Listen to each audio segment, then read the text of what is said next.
श्री कृष्ण गोविंद हरे मुरारे, हे नाथ नारायण वासुदेव। हरे कृष्ण। जय श्री कृष्ण। राधे। आप सभी को इस पापांकुशा एकादशी की ढेर सारी शुभकामनाएं।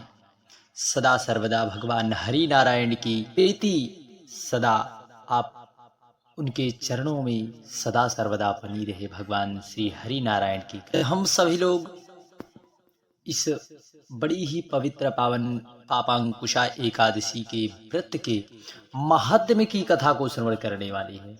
वैसे विशेष रूप से तो हम आपको यह बता दें कि यह जो एकादशी है पापांकुशा एकादशी, इस बार त्रिस्पर्शा एकादशी का भी स्वरूप है, क्योंकि जब तीन तिथियां का संयोग एक ही दिन में एक ही समय में हो तो उसे त्रिस्पर्शा कहा जाता है। यदि त्रिस्पर्शा का संयोग हमें मिला है तो हमें ऐसे संयोग में अपना समय यूं ही नहीं गंवा देना है। हमें अपना समय भगवान नाम संकीर्तन में गंवाना है। पहले तो आप सभी लोग त्रिस्पर्शा की विधि और महिमा का वर्णन सुने, फिर हम सभी लोग आगे पापांकुशा एकादशी के व्रत की कथा को श्रवण करेंगे। निश्चित है आप सभी लोग त्रिस्पर्शा एकादशी का क्या फल है, इसका विधि क्या है, आइए समझते हैं। परंतु आप सभी लोग संपूर्णतः अंत तक अवश्य श्रवण करें। नारद जी बोले, सर्वेश्वर, अब आप विशेष रूप से त्रिस्पर्शा नामक व्रत का वर्णन कीजिए, जिसे सुनकर लोग तत्काल कर्म बंधन से मुक्त हो जाते हैं। तब प्रभु महादेव जी ने कहा, विद्वान, पूर्व काल में संपूर्ण लोगों के हित की इच्छा से सनत कुमार जी ने व्यास जी के प्रति इस व्रत का वर्णन किया था। यह व्रत संपूर्ण पाप राशियों का शमन करने वाला, महान दुखों को नाश करने वाला विप्र त्रिस्पर्शा नामक महान व्रत संपूर्ण कामनाओं का दाता माना गया है। यह ब्राह्मणों के लिए मोक्षदायक भी है। महामुनि, जो प्रतिदिन त्रिस्पर्शा का नाम उच्चारण करता है उसके समस्त पापों का क्षय हो जाता है। देव भगवान ने मोक्ष प्राप्ति के लिए इस व्रत की सृष्टि की है, इसलिए इसे वैष्णवी तिथि कहते हैं। इंद्रियों का निग्रह ना होने से मन में स्थिरता नहीं आती। ब्राह्मण जो ध्यान धारणा से वर्जित, विषय पारायण तथा काम भोग में आसक्त हैं, उनके लिए त्रिस्पर्शा ही मोक्षदायिनी है। मुनि श्रेष्ठ, पूर्व समय की बात है जब चक्रधारी भगवान श्री हरि के द्वारा क्षीर सागर का मंथन हो रहा था। उस समय चरणों में पड़े हुए देवताओं के मध्य में ब्रह्मा जी, मैंने ही इस व्रत का वर्णन किया था, ब्रह्मा जी से मैंने ही इस व्रत का वर्णन किया था। जो लोग विषय में आसक्त रहकर भी त्रिस्पर्शा का व्रत करेंगे उनके लिए भी मैंने मोक्ष का अधिकार दे रखा है।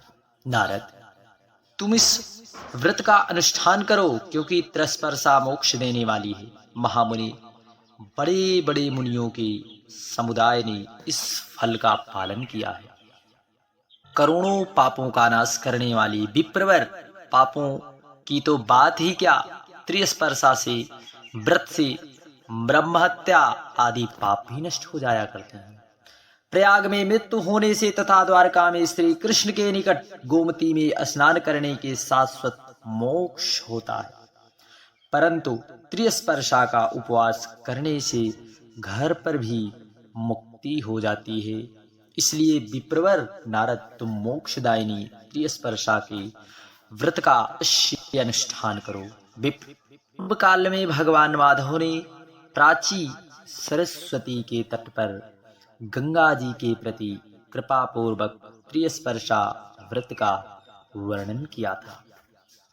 गंगा ने पूछा, हर्षिकेश, ब्रह्म हत्या आदि करोड़ों पाप राशियों से युक्त मनुष्य मेरे जल में स्नान करते हैं, उनके पापों और दोषों से मेरा शरीर कलुषित हो रहा है।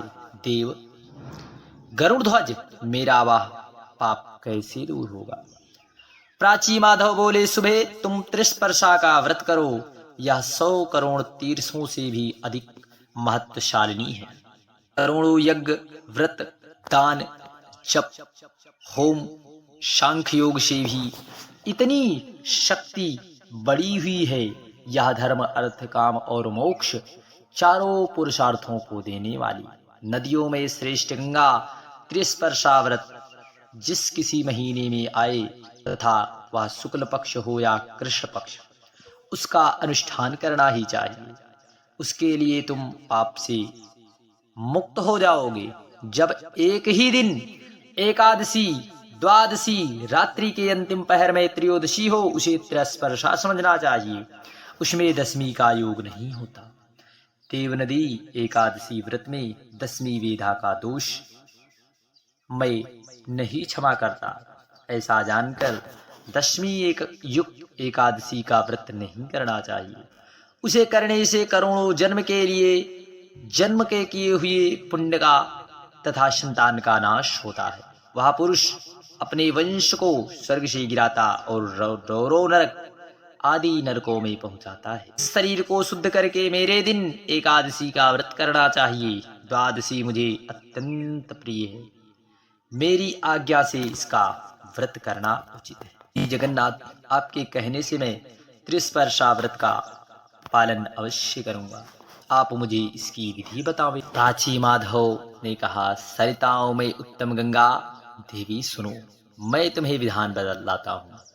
इसका श्रवण मात्र से ही मनुष्य पापों से मुक्त हो जाता है।